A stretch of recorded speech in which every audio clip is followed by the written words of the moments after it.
1절 대제사장과 그와 함께 있는 사람 즉 사두개인의 당파가 다 마음의 시기가 가득하여 일어나서 사도들을 잡아다가 옥에 가두었더니 주의 사자가 밤에 옥문을 열고 끌어내어 이르되 가서 성전에 서서 이 생명의 말씀을 다 백성에게 말하라 하매 그들이 듣고 새벽에 성전에 들어가서 가르치더니 대제사장과 그와 함께 있는 사람들이 와서 공회와 이스라엘 족속의 원로들을 다 모으고 사람을 옥에 보내어 사도들을 잡아오라 하니 부하들이 가서 옥에서 사도들을 보지 못하고 돌아와 이르되 우리가 보니 옥은 든든하게 잠기고 지키는 사람들이 문에 서 있으되 문을 열고 본즉 그 안에는 한 사람도 없더이다 하니 성전 맡은 자와 제사장들이 이 말을 듣고 의혹하여 이 일이 어찌 될까 하더니 사람이 와서 알리되 보소서 옥에 가두었던 사람들이 성전에 서서 백성들을 가르치더이다 하니 성전 맡은 자가 부하들과 같이 가서 그들을 잡아왔으나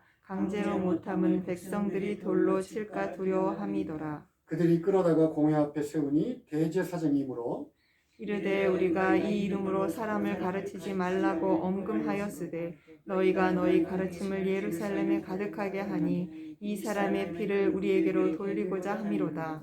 베드로와 사도들이 대답하여 이르되 사람보다 하나님께 순종하는 것이 마땅하니라. 너희가 나무에 달아 죽인 예수를 우리 조상의 하나님이 살리시고 이스라엘에게 죄 회개함과 죄 사함을 주시려고 그를 오른손으로 높이사 임금과 구주로 삼으셨느니라. 같이 읽겠습니다. 우리는 이 일의 증인이요 하나님이 자기에게 순종하는 사람들에게 주신 성령도 그러하니라 하더라. 오늘 설교 제목은 자유합니까? 라는 질문으로 잡아봤습니다. 오늘 제목이 질문이니까 저도 질문 하나로 설교를 시작하고자 합니다. 여러분, 여러분들은 살면서 어떠한 것에 가장 가치를 두고 사세요? 뭐 각자 처한 환경들 또 여러 가지 생각들이 있겠지만 오늘 설교 제목에 많이 본 것처럼 자유하다. 이것도 현대를 살아가는 사람들에게 굉장히 중요한 가치가 아닐까 싶습니다. 텔레비나 또 인터넷 광고 같은 거를 보면 자유하다라는 것은 뭐 자유를 느끼고 만끽하고 이런 것이 바로 행복으로 이어지는 것처럼 그 정도로 현대 사회는 이 자유를 강조하는 세상을 살고 있어요. 그런데 포스트 모더니즘, 그러니까 19세기 이후에 굉장히 새로운 풍조처럼 등장한 것이 뭐냐면 인간이 자유롭게 살기 위해서는 하나님과 떨어져야 한다, 분리되어야 한다 하는 사상들이 있었어요. 그러니까 하나님을 믿으면 자신의 자유를 속박당한다 이렇게 생각하는 풍조들이 생겨나기 시작했습니다. 과연 하나님을 믿는 것 자체가 자유를 방해하는지 오늘 좀 전에 여러분 본문을 읽었지만 유대의 권력을 가지고 종교적인 권력을 가지고 사도들을 감옥에 가둬서 억압해서 자유를 억압하고자 하는 유대 지도자들과 또 가만히 보면 스스로 자신의 자유를 억압해서 감옥에 들어가려고 아주 애를 쓰는 것 같은 사도들을 통해서 이 질문에 한번 답해 보기를 원합니다. 과연 이 세상 사람들은 하나님을 떠나서 자유로운가? 그렇다면 그들이 생각하는 것처럼 예수 믿는다고 하는 것은 자유를 뺏기는 일인가? 우리 거기에 대해서 본문에 길지만 세 가지 키워드를 이렇게 집중해서 살펴보기로 원합니다. 먼저 17절 한번 보겠습니다. 대제사장과 그와 함께 있는 사람 즉 사두개인의 당파가 다 마음의 시기가 가득하여 일어나서 사도들을 잡았다. 이렇게. 첫 번째 키워드는 시기가 가득했다라는 것에 한번 집중해 봅시다.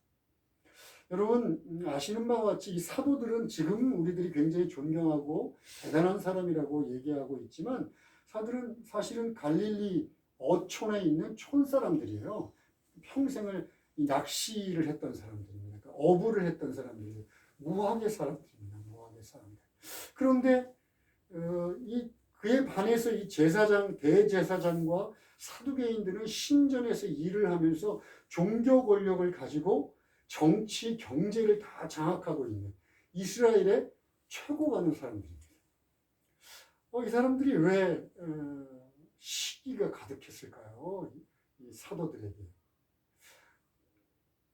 그 당시 종교적인 그 유대교는요, 가르친다라고 하는 것은 굉장히 특권층만이 할 수 있는 일이었어요. 모든 사람이 다 가르치는 게 아니고, 지금 여기 보면 대제사장, 제사장, 그러니까 성전에서 업무를 맡는 사두개인들과 그 다음에 그 당시 선생님이라 불리던 랍비라고 하는 사람들이 있어요. 주로 바리새인들이었는데 이 랍비라고 하는 사람들만이 가르칠 수 있었어요. 그런데 어디서 듣도 보도 못한 시골촌 사람들이 갑자기 성전에 나타나서 막 가르치기 시작합니다. 그런데 그것 때문에 질투한 건 아니에요. 시기한 건 아닙니다. 단순히 그들이 자신들의 특권을 넘어왔기 때문에 그들을 시기했다는 것이 아니라 사도들의 가르침에는 권위가 있었어요. 능력이 거기에 나타났습니다. 기적이 물론 뒷받침을 했어요. 성령 오순절 성령 강림에 의해서 막 사람들이 병이 낫고 놀라운 기적들이 생겼습니다. 그것이 뒷받침을 하긴 했지만 사도들의 가르침에는 권위가 있었어요. 능력이 나타났습니다. 그래서 한 번의 가르침에 3,000명의 사람들이 회개하고 돌아오는 역사가 있었어요. 그런데 사두개인들이나 이 종교적 특권을 갖고 있는 사람들에게는 그것이 없었어요. 사도들의 권위를 보면서, 권위 있는 말씀을 보면서 자신들의 결핍을 뭔가로 푹 찌르는 것 같은 거예요. 자신들이 어쩌면 내가 종교적 특권을 가지고 그럴듯한 옷을 입고 막 여기 앞에 서서 대단히 가르치고 있지만 나한테 늘 결핍되어 있던 어떤 것, 내가 늘 부족하다고 여겼던 것, 그것을 사도들의 가르침이 쿡쿡쿡 찌른 겁니다. 그런데다가 여태까지는 모든 그 종교적인 것들을 자기들이 붙잡고 있었으니까 이스라엘 백성들이 자신들의 가르침에만 따라왔어요. 그랬는데 사도들이 나타나서 말씀을 가르치기 시작하자, 그리고 복음을 증거하기 시작하자 이스라엘 백성들이 3,000명, 5,000명씩 그들을 따르기 시작합니다. 그 영향력이 얼마나 컸는지 예루살렘 전체가 흔들리기 시작해요. 이게 견딜 수 없는 거예요. 그래서 시기가 가득하다. 일본어로는 시기심으로 불타올랐다 막 이렇게 표현되어 있어요. 앞서 말했지만 처음에 서두에서 제가 말씀드린 사람들은 하나님 없이 자신의 자유롭게 사는 것, 자신의 마음대로 사는 것을 자유롭다 이렇게 착각하며 삽니다. 그리고 그게 19세기부터 등장한 새로운 사상이고 자기들이 정신이 깨어나면서 생각해낸 새로운 사상이다 이렇게 생각하며 삽니다. 그런데 로마서 1장에 그들이 주장하는 바가 그대로 기록되어 있어요. 그러니까 2000년 전에 사도 바울이 로마서를 쓸 때에도 그들은 똑같은 생각을 했어요. 하나님 없는 세상. 그리고 또 좀 더 거슬러 올라가면 언제죠? 창세기 3장. 아담과 하와가 피조물임에도 불구하고 하나님 없는 독립적인 존재를 꿈꾸며 하나님 대신에 선택한 선악과를 따먹는 죄. 그러니까 새로운 풍조의 사상처럼 하나님 없이 살 수 있어. 이게 바로 자유야. 자기들이 만들어내고 이제 정말 정신이 깨어서 생각해낸 것 같지만 사실은 인류가 하나님을 등지고 스스로 독립적인 존재로 살고자 하는 때부터 진행되어진 거예요. 이것을 야고보서에서는 뭐라고 그러냐면 마음대로 산다, 마음이 이끄는 대로 산다, 굉장히 그럴듯한 말을 쓰고 있지만 욕망을 쫓아 사는 삶이라고 합니다. 잘 들으세요. 욕망을 쫓아 사는 삶. 그리고 또 야고보서는 이어서 얘기합니다. 이 욕망을 따라서 사는 삶은 하나님 대신에 이 세상의 것들로 대체시킨 우상숭배에 불과하다.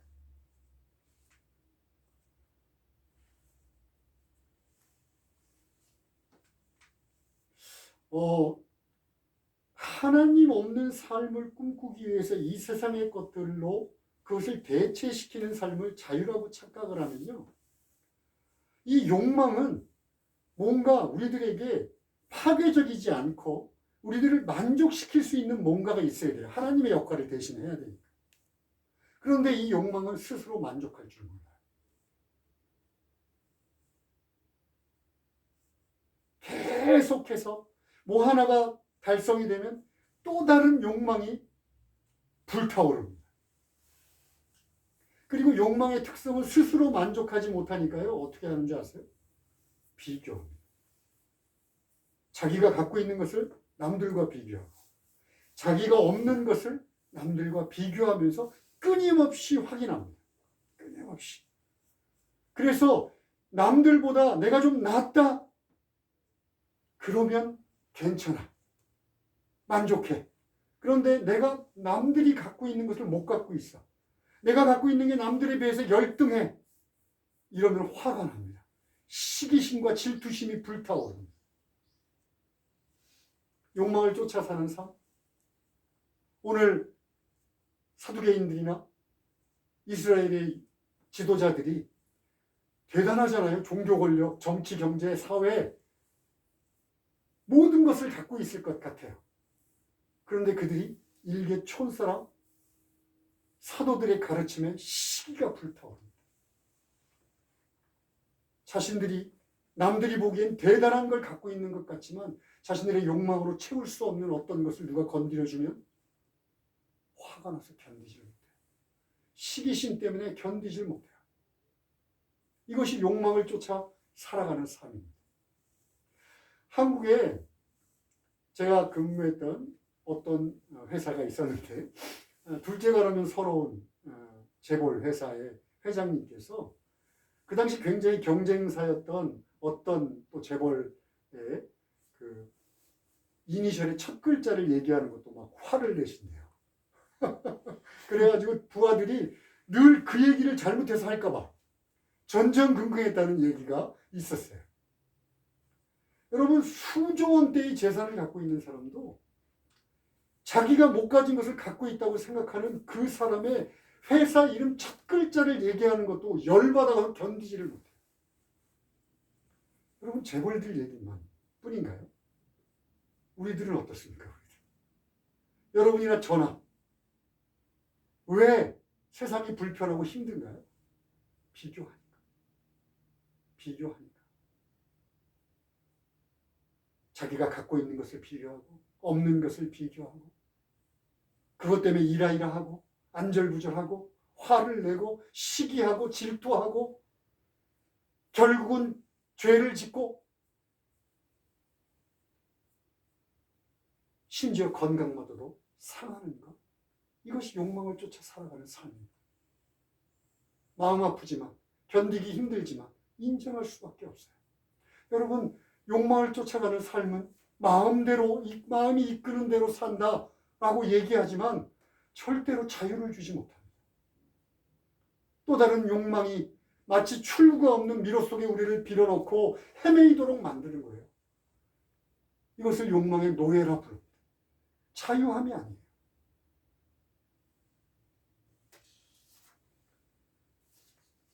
그런데 여기서 이 시기하다라고 하는 것에 대해서 하나 더 알아볼 것이 있습니다.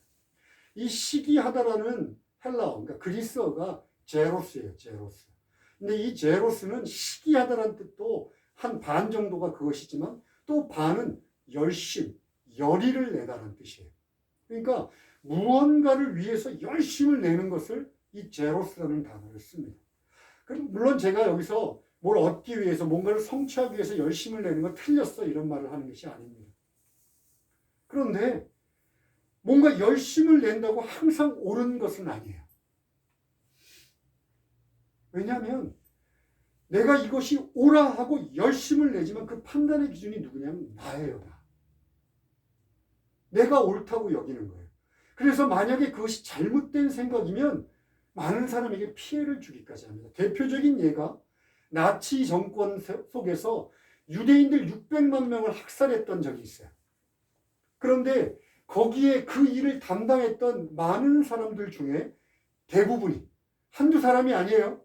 대부분이 유대인 600만 명을 학살했던 사람들에게 나중에 붙잡아서 재판을 했는데 나는 잘못한 게 없다.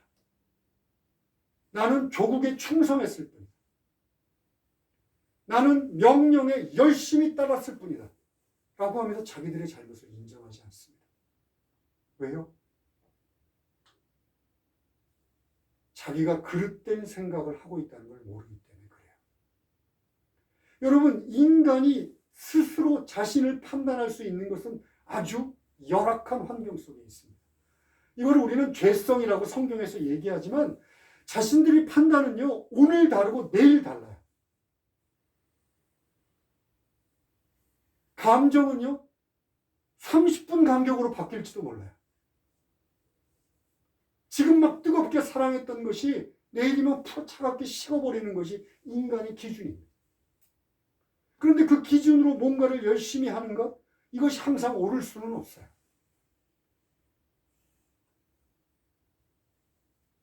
(28절) 한번 보겠습니다.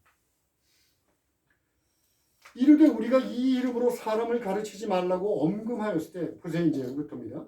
너희가 너희 가르침을 예루살렘에 가득하게 하니 이 사람의 피를 우리에게로 돌리고자 함이로다. 무슨 뜻이냐면 자기들이 예수 그리스도를 못 박아 죽였어요. 그런데 우리는 잘못한 게 없어. 왜냐하면 우리는 율법에 시키는 대로 율법을 열심히 따랐을 뿐이야 라고 지금 얘기하고 있는 거예요. 그런데 사도들이 신전에 서서 사람들한테 가르치는데 뭐라고 가르치냐면 이 유대의 지도자들이 율법을 잘못 해석하고 그릇되게 해석해서 메시아 예수 그리스도를 십자가에 못 박아 죽였다. 그리고 자기들을 비난하는 것처럼 들리는 거예요. 너무너무 화가 납니다. 참을 수가 없는 거예요. 여러분, 솔직한 사람들일수록 자신이 얼마나 연약하고 변화무쌍한 존재이고 자신을 얼마나 믿을 수 없는 존재인지를 잘 압니다. 자신의 생각이나 자신의 감정이나 이것들이 얼마나 그 기초가 무기력한지를 잘 알아요. 그런데 그걸 잘 아는 거랑 누군가가 야, 네 생각이 틀렸고 네 열심히 틀렸어라고 지적하는 것은 전혀 다른 차원이에요. 저나 여러분이나 저도 마찬가지지만 견디지 못합니다. 누군가 너 틀렸어라고 지적하면요, 화딱지가 나가지고 그 자리에선 티를 안 낼지 모르지만 분해서 견디지 못해요. 왜냐하면 자기 정체성에 대한 확신이 없어요. 그러니까 늘 다른 사람한테 귀를 기울입니다. 내가 이 하는 것을 내가 스스로 확신하지 못하니까 누군가가 판단해 주는 것이 내 생각하고 맞아야 돼요. 그걸로 내가 확인할 수 있으니까. 내가 뭔가를 열심히 하고 있어. 그런데 다들 잘했다 잘했다 그래야지 내가 지금 잘하고 있구나 라고 생각하는 거예요. 그런데 내가 열심히 뭔가를 하고 있는데 야, 너 그거 틀렸어. 그러면 화가 나는 거예요. 오늘 유대 지도자들이 그렇게 억지로 사도들을 잡아다가 감옥에 집어넣고 힘으로라도 눌려서 가르침을 전하지 못하게 만들려고 했던 또 다른 이유입니다. 그들이 대단한 정치적인 권력과 종교적인 권력을 갖고 있지만 자신을 확신하지 못해요.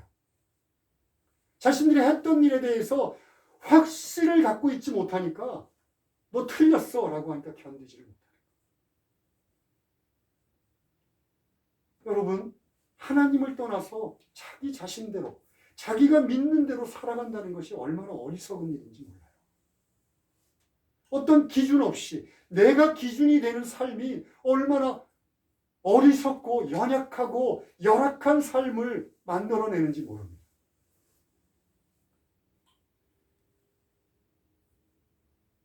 이런 상태를 잘 나타내 주는 것이요, 요 앞에 26절 한번 보겠습니다. 성전 맡은 자가 부하들과 같이 가서 그들을 잡아왔으나 강제로 못하면, 보세요, 백성들이 돌로 칠까 두려워합니다. 이것이 두 번째 키워드, 우리가 주목하고 싶은 두 번째 키워드인데요. 백성들이 돌로 칠까 두려워했다. 여기는 사람들의 판단, 사람들의 기준이 돌로 치는 폭력적인 관계까지 발전을 하지만 사실은 사람들의 판단 자체도 우리들이 살아가는데 두려움을 줍니다. 남들이 나를 어떻게 보지? 내 주변에 저 사람은 나를 어떻게 볼까? 심지어 부모님이 어렸을 때부터 아주 딱 각을 짚고 뭔가의 기준을 갖고 잣대를 세운 사람은요, 아들이나 딸이 부모님의 눈치를 봅니다. 자신이 기준이 못 되고 부모가 기준이에요. 부모의 인생이, 부모의 판단이 자신의 정체성을 결정해요. 그리고 전전긍긍합니다. 다른 사람이 나를 어떻게 보는지. 요즘 인스타그램이나 SNS를 한번 보세요. 지나치게 행복해. 어떻게 다들 이렇게 행복한지 몰라. 막 멋진 차, 멋진 시계, 막 멋진 몸매, 막 맛있는 음식들, 좋은 여행지. 야, 세상이 천국이야, 천국. 우리들이 현실은 힘들고 어렵고 늘 땀 흘리며 수고하지 않으면 안 되는데, 그런 것들을 보면 이 세상은 천국이나 다름없어요. 왜? 자기를 가장하고 싶은 거예요. 남들이 판단할 때 나를 이렇게 봐주기를 원하는 거예요. 그러니까 인스타그램에는 행복한 모습 천지입니다. 사람들이 얼마나 남들의 판단과 시선에 의식하고 있는지, 그것들이 자신의 정체성을 결정하는데 얼마나 중요한 가치를 갖고 있는지를 전전긍긍하면서 매달리고 있다는 증거입니다. 야, 나는 세상 사람들 별로 신경 안 써. 그렇게 말하는 사람들을 자주자주 만납니다. 그런데 깊이 관계를 하다 보면요, 이 사람들이 세상 사람들의 시선에 너무 두려운 거예요. 그러니까 눈을 감고 있어요, 거기에. 그런데 어떤 하나의 도화선을 당겨갖고 불을 탁 당기면 평상시 남에게 좀 두려워하고 남의 시선을 쓰는 사람보다 더 무서워요.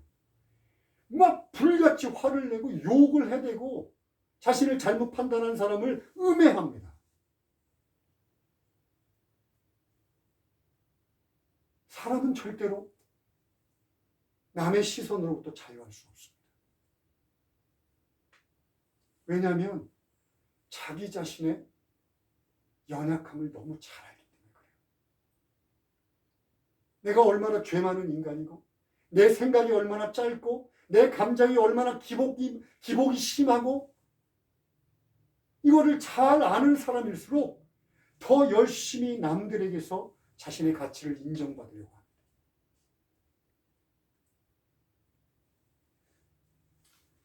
그러면 시간 관계상 또 하나 질문을 제가 하고 싶어요. 제가 요즘 오늘 질문이 많네요. 그죠?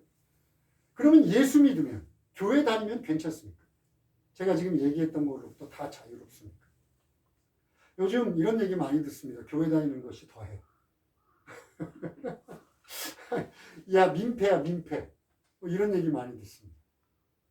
실로 교회가 그런 타락하고 좋지 않은 모습을 보여서 특별히 청년들이 많이 등을 돌리고 교회를 떠나는 게 한국 교회의 현실이고, 뭐 일본에는 더 말할 것도 없습니다. 아마 예수 믿고 너희는 이제 자유해라고 하니까 이것을 오해하는 모양이에요. 이제 내 마음대로 해도 돼. 내가 그냥 원하는 대로 해도 아무 문제가 되지 않아. 나는 구원받았어 뭐. 그래서 더 마음대로 하다 보니까 세상 사람보다 더 못한 모습을 보이는 것 같습니다. 그런데 오해입니다. 이것에 대한 답을 얻기 위해서는요, 29절 베드로와 사도들이 대답하여 이르되 사람보다 하나님께 순종하는 것이 마땅하니라. 그 다음 세 번째 키워드, 하나님께 순종하는 것에 대해서 한번 생각해 봅시다. 하나님께 순종한다. 우와, 난 이게 싫다는 거야. 이게 내 자유를 억압한다니까. 이렇게 생각하는 청년들이 굉장히 많았어요. 제가 청년들하고 신앙 공부를 하면, 성경 공부를 할 때 청년들의 밑바탕에 깔린 생각이 바로 이거였습니다. 교회 그냥 다니는 건 상관없어. 예배도 드리고 좋은 사람들 만나서 찬양 봉사도 하고 그냥 지내는 건 전혀 문제되지 않아. 그런데 순종하래. 노. 이건 정말 싫어요.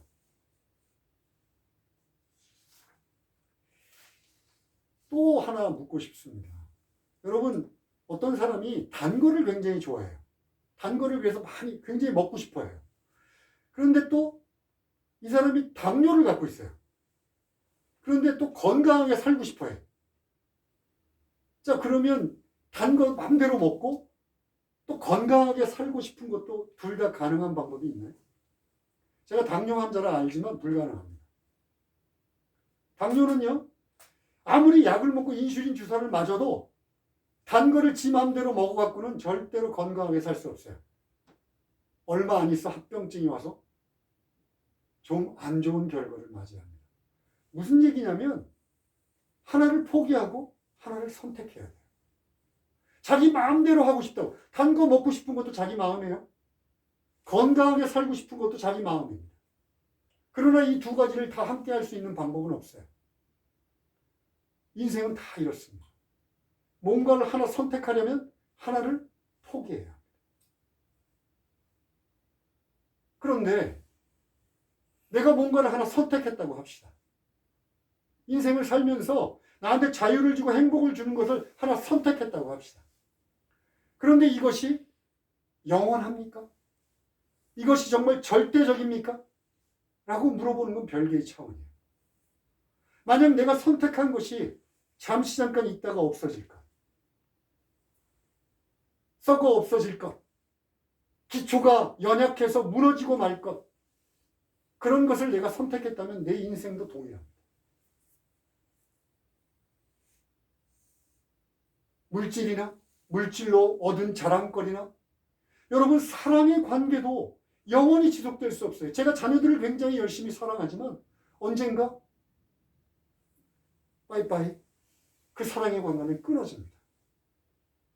친구들이나 연인들의 관계는 더 말할 것도 없어요. 사랑이라고 하는 가치조차도 한계가 있습니다. 여러분, 우리가 뭔가를 선택해서 그것에 절대적으로 그것을 의지한다. 내 행복이나 내 자유를 그것에 맡긴다. 그런데 그것이 허무하고 사라지고 말고 아무런 기초가 없어서 무너질 거야. 그럼 내 인생도 동일하게 되는 거예요. 지금은 눈에 안 보여서 지금은 그렇듯이 착각하며 살 수 있지만 결국 내 인생은 허무해지는 삶을 쫓아갈 수밖에 없습니다. 건강하고 아름답고 여러분 60 넘겨보세요. 저 같은 경우는 50 넘으니까 끝이더라고요. 머리 다 벗겨지고. 아무런 의미 없더라고요. 젊었을 때 한때는 이케맨이라고 사람들이 사귀고 싶고 그랬는데 어느 순간 머리 벗겨지니까 아무도 나를 잘생겼다고 하는 사람이 없어요. 여러분 그런 겁니다. 이 세상이 가치를 주는 것들. 미모, 건강. 이처럼 우리 인간들은요. 아담의 시절 때부터 하나님 대신에 뭔가를 선택하며 살아왔어요. 이게 죄라고 얘기합니다. 하나님이 채워줘야 될 것을 하나님 없이 다른 것들로 채우려고 했던 것. 이것을 우상숭배라 얘기합니다. 아까 야고보서에서 얘기했던 것처럼. 뭔가를 선택해야 합니다. 그런데 선택한다는 것은 내가 주인인 것 같죠? 내가 물질을 선택했어. 내가 이 세상의 어떤 것들을 선택했어요. 내가 욕망을 선택하고 내 자신의 기준을 선택했어요. 그럼 내가 주인인 것 같잖아요. 그런데 그렇지 않아요. 욕망이 내 주인이 되고 물질이 내 주인이 되고 나의 연약하고 열악한 기준들, 가치관이 내 주인이 되어버립니다. 그리고 나는 그 가치관을 쫓아 살게 돼 있어요. 마찬가지로 내가 만약 영원하신 하나님, 전혀 변하지 않으시고 전능하신 하나님을 선택했다면 하나님이 주인이 되는 것이 당연합니다. 이것을 순종한다. 순종한다. 인간은 절대 완벽한 독립적인 존재로 살아갈 수 없어요. 그렇게 창조되지 않았습니다.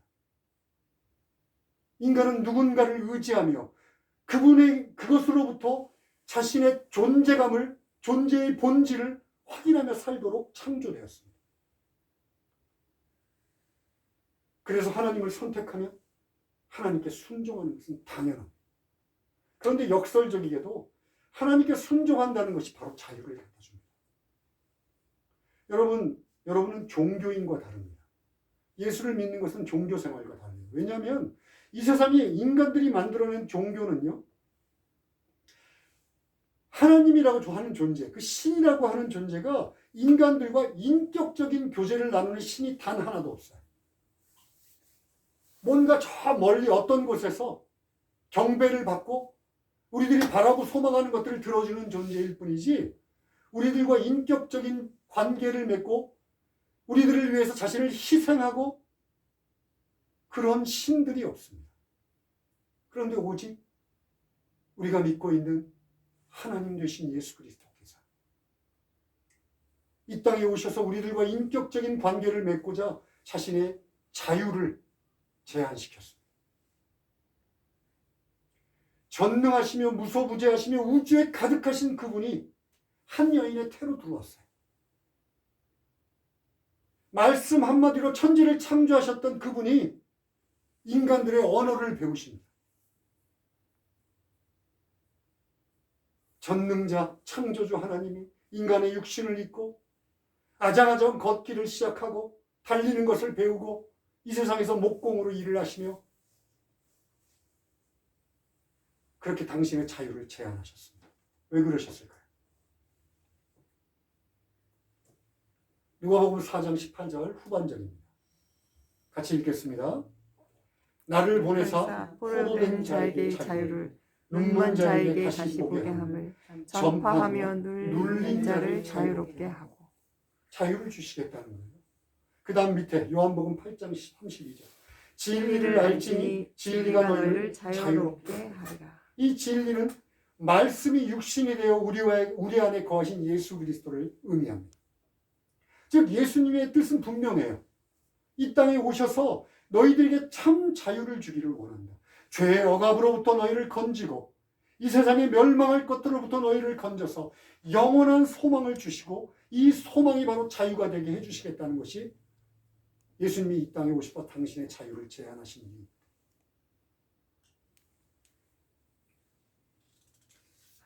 예수 그리스도를 인격적으로 만나면 우리는 이 참 자유를 얻습니다.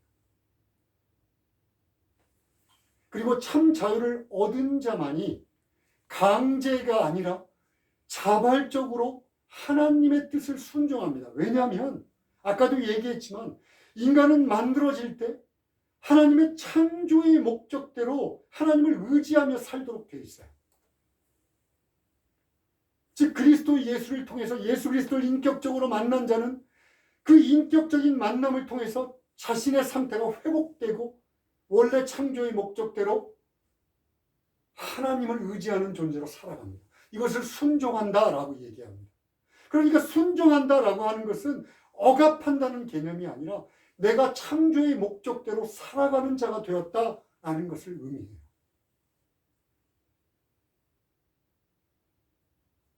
내가 하나님 없이 다른 것을 택하고 다른 길로 나가고 헛된 것에다 마음을 바쳤던 그 모든 것들이 그릇됨을 알고 그리스도 예수를 만나서 인격적으로 그리스도 예수 안에 거하는 사람은 그것에 마음을 두지 않습니다. 물론 조금 더 흔들리지 않는다. 조금 더 유혹당하지 않는다. 저는 그 말을 하는 건 아니에요.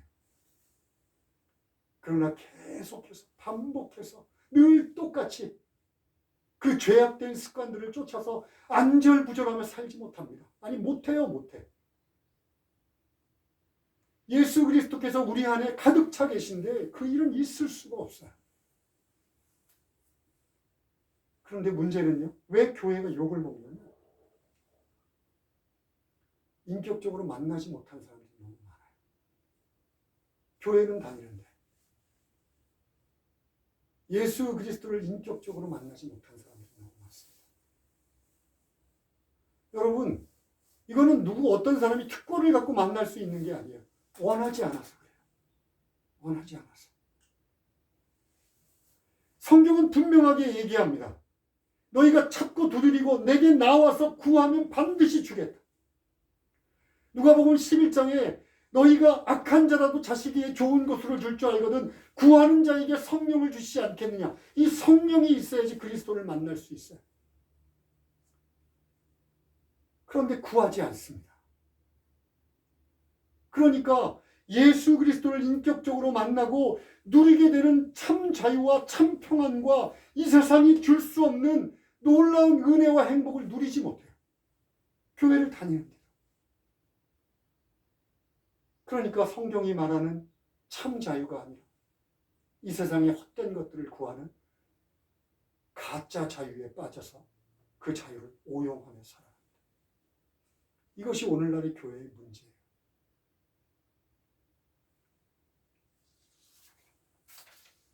설교를 마무리하고자 합니다. 여러분, 내가 아직도 예수 그리스도를 인격적으로 만나서 그 뜨거움을 느끼지 못하고, 아니 뜨거움을 느꼈다 하더라도 그 첫사랑이 차갑게 식어버린 사람이 있다면 간구해야 합니다. 간구하시면 반드시 주시겠다고 하는 하나님의 약속을 믿어야 합니다. 이것이 우리를 진정한 자유자, 이 세상의 헛된 것에 얽매이지 않고 오늘 사도 바울이 얘기했던 것처럼, 아니 사도들이 보여준 것처럼 어떤 환경에 있든지 그게 문제가 아니고 그리스도와 예수와 동행하면 참된 자유함을 누릴 수 있다고, 목숨마저도 아까워하지 않는 믿음의 사람들로 살아갈 수 있는 유일한 길입니다. 이것이 예수 믿는 목적입니다. 기도하시겠습니다.